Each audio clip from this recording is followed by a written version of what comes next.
Bom, você tá nesse canal por um motivo, né? Você deve gostar dessa área de hardware hacking. Muitas vezes eu converso com o pessoal e eles me dizem assim: Júlio, eu gosto muito da área, só que eu não sei por onde começar. Por onde eu deveria começar? É algo muito pessoal, muito complicado de dizer. Todavia, eu acredito que talvez eu consiga dar um start para você. Talvez eu consiga te dar um caminho inicial. Claro que eu não vou te transformar no conhecedor supremo de hardware do dia para noite, mas eu acho que eu conseguiria acelerar o teu desenvolvimento em alguns meses ou anos, pelo menos no começo. Queria te tirar do básico ou do zero e te colocar ali num nível intermediário. Então, para isso, eu tenho um treinamento em hardware hacking que hoje em dia já atendeu uma série de alunos. Muitos dos alunos têm críticas extremamente positivas acerca dele e eu queria oferecer para você esse treinamento. O link do treinamento tá aí na descrição do vídeo. É só dar uma olhadinha, primeiro link da descrição, clica lá, dá uma olhada, baixa o e-book grátis e vamos começar logo esse vídeo.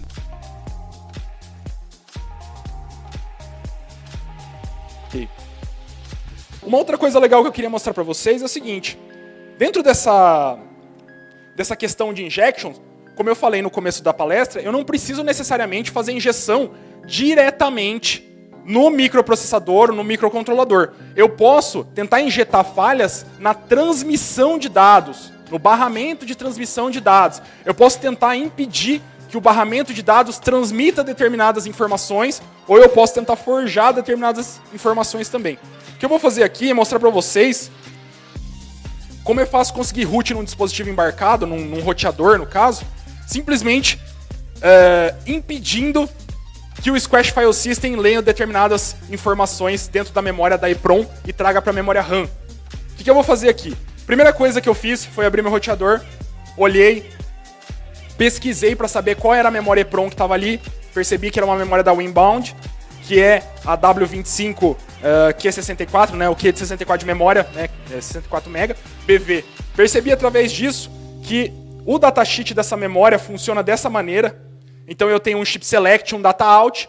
O chip select é o pino que fala se o microcontrolador está ativo no momento, né, se a memória EEPROM está ativa no momento, se ela está transmitindo dados no momento. E o data out é por onde saem os dados. Né, são esses dois pinos que eu vou utilizar. Porque o data out é por onde eu vou resgatar informações através dos barramentos e ir para a RAM, né, trazer da ROM para a RAM.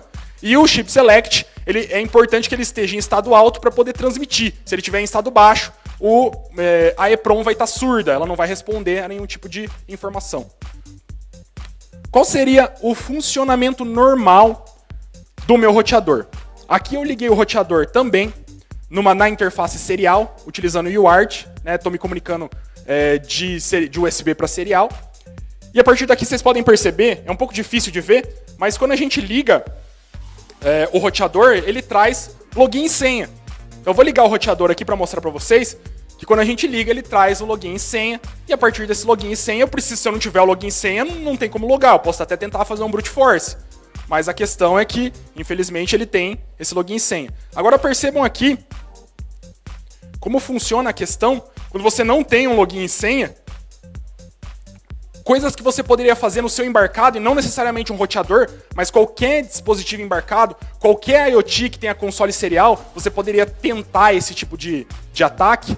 E percebam que interessante que é esse tipo de ataque. Percebam aqui, pessoal, que tem o console serial, e eu agradeço o pessoal que desenvolveu esse roteador, porque eles já deixaram até os pininhos para eu conectar o console serial, né? Então observem aí, a gente tem o console serial, e essa daqui é a minha memória EEPROM. Então, a memória de 64 MB, onde está alocado o meu firmware. Quando eu ligo o meu roteador, esse firmware sai da memória ROM e é copiado para a memória RAM para que ele possa ser processado. Essa é bem simples, bem básico, essa é a operação básica. Isso aqui é um Linux, bem simples, né, uma versão embarcada para Linux, que usa Squash File System e tem um BusyBox, né, tem só kernel, basicamente o bootloader, o kernel e o file system. É isso, e uma BusyBox também. Então, gente, o que eu vou fazer aqui é que eu quero tentar criar uma falha no carregamento, no boot. Eu quero tentar criar uma falha, fazendo um shortcut nesses pinos, e vamos ver o que acontece quando eu faço um shortcut nesses pinos no boot do sistema, né, no boot do roteador. Vou ligar aqui.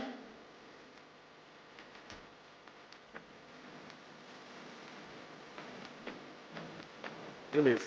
Então vamos deixar minha cara bonita aqui, não, brincadeira. Vamos... aumentando aqui para vocês. O que eu vou fazer aqui? Mesma coisa, né, gente? Dar um screen, chamar o dev, tty ponto, e vou achar o QW. Beleza. Esse daqui já é 11.5200 bound rate. Essa é a velocidade que a conexão serial se comunica, né? A velocidade de comunicação dessa conexão serial. Beleza. Como eu ainda não liguei, não tem nada. Mas percebam que quando eu ligar o roteador, olha que interessante. Isso é legal para vocês fazerem em casa também. Olha lá, gente. Então, esse é o processo de boot do roteador. Isso é o que não mostram, né? O que o front-end não mostra é isso aqui. Todo o processo de boot do roteador. Tudo que acontece quando o roteador está sendo iniciado. Percebam que ele vai ser iniciado, e a partir dali, quando ele terminar de carregar todas as funções dele, quando ele terminar de carregar, né, o kernel, carregar o file system e tal, ele vai trazer, percebeu, o nome do roteador Skynet. E vocês vejam que dá muitas coisas. Por exemplo, olha o WPS PIN do roteador aqui. Né? Não vou nem falar nada. Mas percebam aí. Então aqui eu tenho um login, ó. Login, né? Posso digitar o que eu quiser. E password, eu posso digitar o que eu quiser. E é lógico que não vai entrar, né? Porque eu não sei o login e a senha desse roteador. Mas a ideia aqui é fazer o seguinte. Como eu falei para vocês, vou tentar aterrar o data out no chip select para ver o que acontece. Vamos lá, vou desligar o roteador.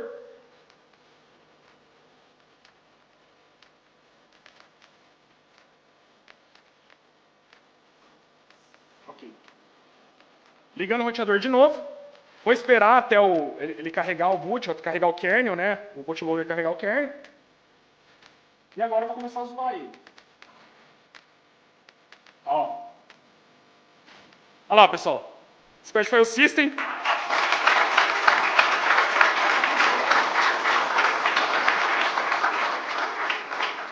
Então, né, óbvio que ele não tem tudo que um Linux tem, por ser um embarcado, mas, ó, eu dou um BusyBox,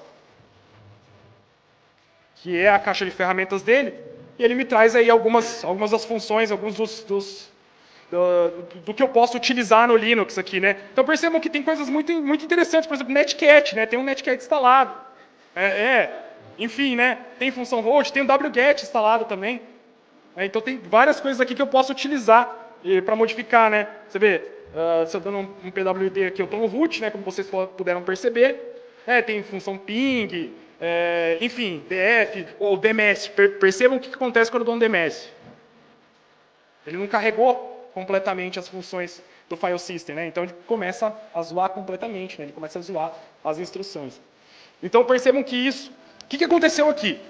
Como eu forcei o file system, ele pediu informações e eu não forneci essas informações, ele entrou no modo de single user do Linux, né? Modo single user do Linux. Aqui, dependendo do dispositivo embarcado, e levando em consideração que isso é completamente genérico, vocês podem fazer com qualquer dispositivo embarcado que tenha uma memória ROM e que faça esse processo de boot, principalmente Linux, né? Vocês percebam que aqui ele vai entrar nesse estado e a gente poderia, por exemplo, escalar.